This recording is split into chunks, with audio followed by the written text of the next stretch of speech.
नमस्कार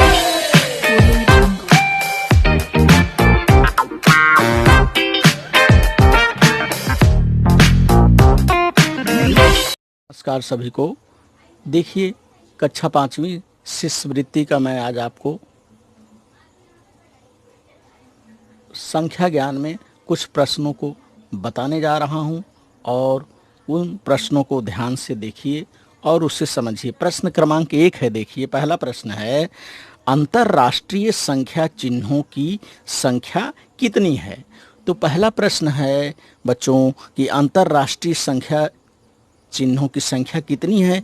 इसमें 3 ऑप्शन दिया गया है। पहले इसमें 4 ऑप्शन दिया गया है और इन 4 उत्तरों में से एक उत्तर कोई सही है। पहला देखिए 9 है, दूसरे स्थान पर 10 है, तीसरे स्थान पे 100 है और चौथे स्थान पे 99 है। तो ये प्रश्न क्या है? देखिए, अंतर्राष्ट्रीय संख्या चिन्हों की संख्या कितनी है। तो हमें देखना है कि अंतर्राष्ट्रीय संख्या चिन्ह 0 से लेके 0, 1, 1, 2, 3, 4, 5, 6, 7, 8, 9 अर्थात 10, ये 10 अंतर्राष्ट्रीय संख्या चिन्ह है। तो उत्तर हमारा यहाँ मिल रहा है क्रमांक 2। तो हम क्या करेंगे, इस उत्तर वाले गोले को 2 नंबर को ऐसे पूरा पेन से इसको ऐसे पूरा रंग देंगे। तो ये हमारा हो गया उत्तर। पहले क्रमांक का उत्तर आ गया कि अंतर्राष्ट्रीय संख्या चिन्हों की संख्या कितनी है? 10 है। अब इस 10 को दर्शाने के लिए हम अनुक्रमांक 2 के गोले को रंग देंगे। इस तरह से ये पहले प्रश्न का उत्तर हो गया। प्रश्न क्रमांक 2 को देखिए, 9 को रोमन संख्या चिन्ह में खाली स्थान लिखते हैं, अर्थात 9 को रोमन संख्या में किस प्रकार लिखते हैं। तो यहाँ 4 ऑप्शन दिए गए हैं। पहला देखिए, ये ए है, दूसरा ए है, तीसरा ए है, चौथा ए है। तो इसमें हमें 9 को खोजना है। तो यहाँ देखिए 1, 2, 3 तीसरे क्रमांक पे 9 ये सही लिखा हुआ है, ये 11 है और ये देखिए गलत लिखा हुआ है, ये भी अंक गलत लिखा हुआ है। अर्थात प्रश्न क्रमांक 2 9 को दर्शाने के लिए हम इसका उत्तर 3 नंबर अनुक्रमांक का है। तो 3 नंबर गोले को इस तरह से हम क्या करेंगे, ऐसे रंग देंगे। अर्थात 9 को रोमन संख्या में इस तरह से लिखते हैं। इसके बाद देखिए चौथा प्रश्न है, तीसरा प्रश्न है। तीसरे प्रश्न को ध्यान से देखिए। ये प्रश्न क्रमांक 3 देखिए। प्रश्न है, डी धन एम बराबर ए ब्रैकेट अर्थात चतुर्भुज कोष्टक दिया गया है कि डी धन एम अर्थात कितना होगा। तो इस प्रश्न को लिखा कैसे है? देखिए, चतुर्भुज की संख्या को अंतर्राष्ट्रीय संख्या चिन्ह में लिखो। प्रश्न क्या है? देखिए, ध्यान से देखिए प्रश्न को कि चतुर्भुज की संख्या को अंतर्राष्ट्रीय संख्या में लिखना है। तो पहला देखिए 150, डी अर्थात कितना होता है, हमें ये ध्यान देना है कि डी अर्थात कितना होता है।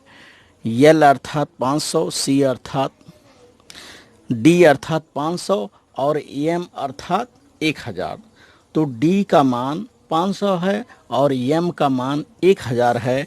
तो इन दोनों का योग कितना होगा, यही पूछा है। 150 पहला अंक नहीं होगा, दूसरा नहीं होगा, तीसरा, यानी डी अर्थात 500, एम अर्थात 1000। 1000 और 500 का जोड़ कितना होगा? 1500 होगा।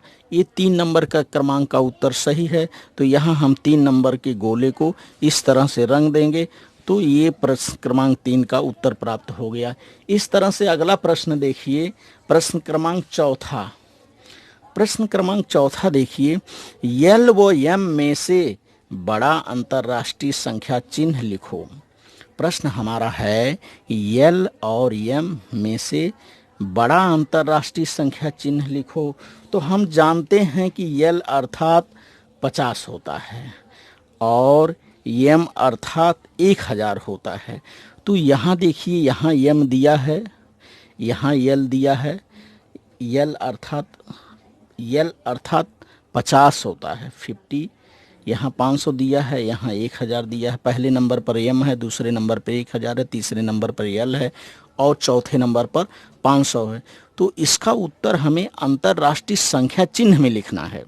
यदि हम पहले नंबर को सही करते हैं तो हमारा उत्तर गलत हो जाता है, क्योंकि ये रोमन अंक है और ये जो है अंतर्राष्ट्रीय संख्या चिन्ह में पूछ रहा है, तो इसका 2 नंबर का पर्याय ये सही होगा। तो 2 नंबर के गोले को हम ऐसे रंग देंगे और ये हमारा उत्तर प्राप्त हो गया।